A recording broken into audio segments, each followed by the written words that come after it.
What stood out to you the most in Revelation chapter 14? How do you interpret the message of the 144,000 and the angels proclaiming judgment? Share your thoughts and reflections in the comments below.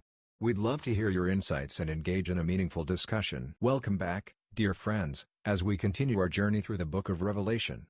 In our previous session, we explored the ominous rise of the two beasts in chapter 13, which challenged our understanding of faith and allegiance in a world filled with opposition to God. Now, as we turn to Revelation chapter 14, we are greeted with a powerful vision of hope and deliverance amidst the unfolding judgments.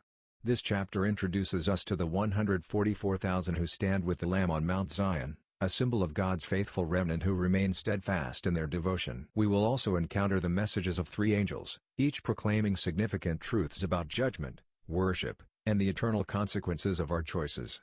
These powerful declarations remind us of the urgency to align our lives with God's purposes as we navigate the complexities of our faith. So, let us approach Revelation chapter 14 with open hearts and minds, ready to discover the profound truths that lie within.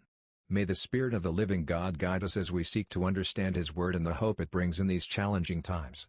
Let's dive in. And I looked, and, lo, a Lamb stood on the Mount Zion, and with him 144,000, having his Father's name written in their foreheads. 2 And I heard a voice from heaven, as the voice of many waters, and as the voice of a great thunder, and I heard the voice of harpers harping with their harps. 3 And they sung as it were a new song before the throne, and before the four beasts, and the elders, and no man could learn that song but the 144,000, which were redeemed from the earth. 4 These are they which were not defiled with women, for they are virgins.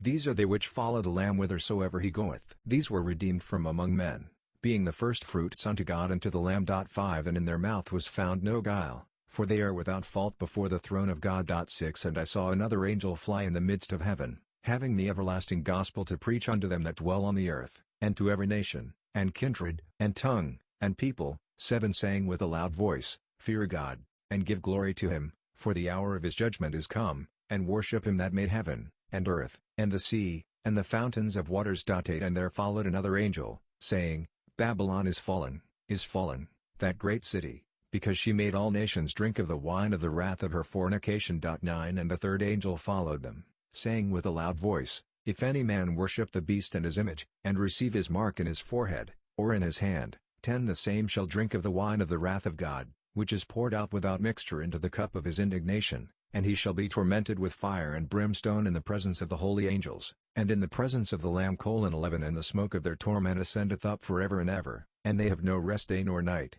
who worship the beast and his image, and whosoever receiveth the mark of his name. 12 Here is the patience of the saints, here are they that keep the commandments of God, and the faith of Jesus. 13 And I heard a voice from heaven saying unto me, Write, Blessed are the dead which die in the Lord from henceforth, yea, saith the Spirit, that they may rest from their labors, and their works do follow them. 14 And I looked, and behold a white cloud, and upon the cloud one sat like unto the Son of Man, having on his head a golden crown, and in his hand a sharp sickle. 15 And another angel came out of the temple, crying with a loud voice to him that sat on the cloud, Thrust in thy sickle, and reap, for the time is come for thee to reap, for the harvest of the earth is ripe. 16 And he that sat on the cloud thrust in his sickle on the earth, and the earth was reaped. 17 And another angel came out of the temple which is in heaven, he also having a sharp sickle. 18 And another angel came out from the altar, which had power over fire, and cried with a loud cry to him that had the sharp sickle, saying, Thrust in thy sharp sickle, and gather the clusters of the vine of the earth, for her grapes are fully ripe. 19 And the angel thrust in his sickle into the earth, and gathered the vine of the earth,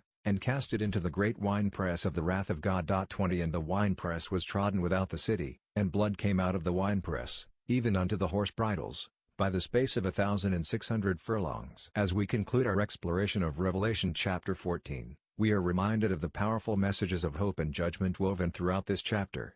The vision of the 144,000 standing with the Lamb on Mount Zion is a beautiful testament to God's faithfulness and the assurance that He preserves His people. We also reflected on the urgent proclamations of the three angels, each calling us to recognize the reality of judgment and the importance of worshiping the Creator. These messages challenge us to consider our own lives and the choices we make in the light of eternity. As we navigate a world filled with distractions and challenges to our faith, let us remain steadfast in our commitment to Christ, knowing that He is our ultimate victory.